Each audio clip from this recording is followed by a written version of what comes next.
ဒါကြောင့်မို့ကိုယ်တန်ဖိုးထားတဲ့သူတွေကိုတန်ဖိုးထားပါကိုယ်ခြာနေတဲ့သူတွေကိုပြန်ချပါကိုယ်နဲ့တကယ်ချစ်တဲ့သူတွေနဲ့ပဲရှေ့ဆက်ပါကြံတဲ့သူတွေကိုတော့တိတ်တိတ်လေးလှုပ်ပေးထားလိုက်ပါအားလုံးပဲမင်္ဂလာပါတခါတလေကျွန်တော်တို့ဘဝထဲမှာမလိုအပ်တော့ဘူးဆိုတဲ့သူတွေကိုဖယ်တော့ဖို့တခါတလေကြာရင်အတင်းကြီးစူးစမ်းဆရာမလိုဘူးအဓိကချက်တွေကတော့ကိုကအရင်မမေးပါနဲ့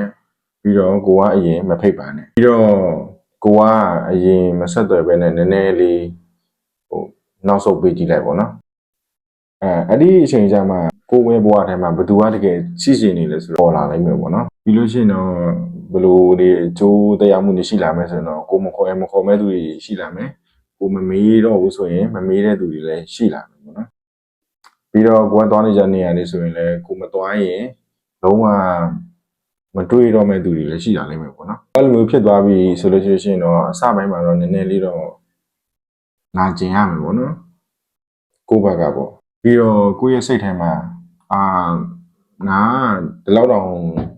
အရေးမပါဘူးလားပေါ့နော်သူ့အတွက်အရေးမကြီးတော့ဘူးလားဆိုပြီးတော့ကိုအဲ့လိုဖြစ်သွားနိုင်တယ်ပေါ့နော်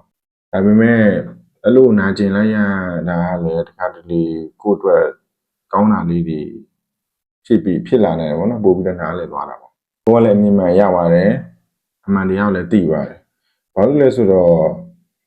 တကယ်တန်ဖိုးထားတဲ့သူကကိုကတယောက်တည်းပဲလိုက်ပြီးတော့တစ်ဖက်သက်ပဲလိုက်ဆက်သွယ်စရာမလိုဘူးပေါ့နော်ကို့ဘော်တကယ်ဝင်နေဖြစ်တယ်ဆိုလို့ရှိရင်တော့ကိုကမခေါ်ရင်လည်းသူကခေါ်လာမယ်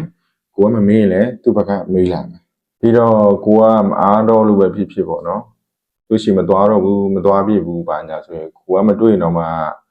သူ့ဘက်ကကိုလက်တွေ့မယ်အဲ့လိုမျိုးတွေရှိတဲ့သူတွေကတော့ဟိုတကယ်ချစ်တဲ့သူတွေကတော့အဲ့လိုမျိုးပြုမှုတွေရှိတာပေါ့နော်အဲ့ဒါကြောင့်မို့အဓိကအချက်ပြောချင်တာလူတယောက်ကကိုဘဝထဲမှာရှိနေအောင်အဲ့လူတယောက်ဆွဲထားစရာမလိုဘူးပေါ့နော်ပြီးတော့ကိုယ်မလိုအပ်လို့ထွက်သွားခြင်းတဲ့သူကိုလည်းထွက်သွားခွင့်ပေးလိုက်ပါပေါ့နော်တန်ဖိုးမထားတဲ့သူကိုလည်းအတင်းကြီးတန်ဖိုးထားခိုင်းစရာမလိုဘူးပေါ့နော်ကိုယ့်ရဲ့ဘဝမှာလူတွေအများကြီးရှိနေတာတဲ့ကိုယ့်ရဲ့လက်ရှိဘေးနားမှာပေါ့နော်နည်းနည်းလေးရှိနေတဲ့သူတွေကပဲတန်ဖိုးရှိပါတယ်ပေါ့နော်တခါတလေလူတချို့ကိုလက်လွတ်လိုက်ရတာကဆုံးရှုံးမှုတခုမဟုတ်ဘူးပေါ့နော်ကိုယ့်ဘဝမှာအဲ့ဒီအရာကိုကိုကဘယ်လိုဖြေရမလဲဆိုလို့ရှိရင်ကိုယ့်ရဲ့ဘဝကိုပုံမကောင်းလာဖို့နေရာဘယ်လိုတခုကိုဖန်တီးပေးလိုက်တာပေါ့နော်အဲ့လိုဆုံးလွတ်လိုက်ရလို့စိတ်ဖြစ်နေမဲ့အစားပေါ့နော်အဲ့ဒါကြောင့်မို့ဒီကချက်ကတော့ကိုတန်ဖိုးထားတဲ့သူကိုတန်ဖိုးထားပါကိုလိုက်ရှာတဲ့သူကိုကပြန်ရှာပါပေါ့နော်ကိုဘဝထဲမှာတကယ်ကိုနဲ့နေကျင်တဲ့သူတွေနဲ့ပဲရှေ့ဆက်ပါပေါ့နော်အဓိကတော့ကြံနေတဲ့သူတွေအတွက်ကိုတော့တိတ်လေးလွတ်ထားလိုက်ပါအားလုံးကျေးဇူးတင်ပါတယ်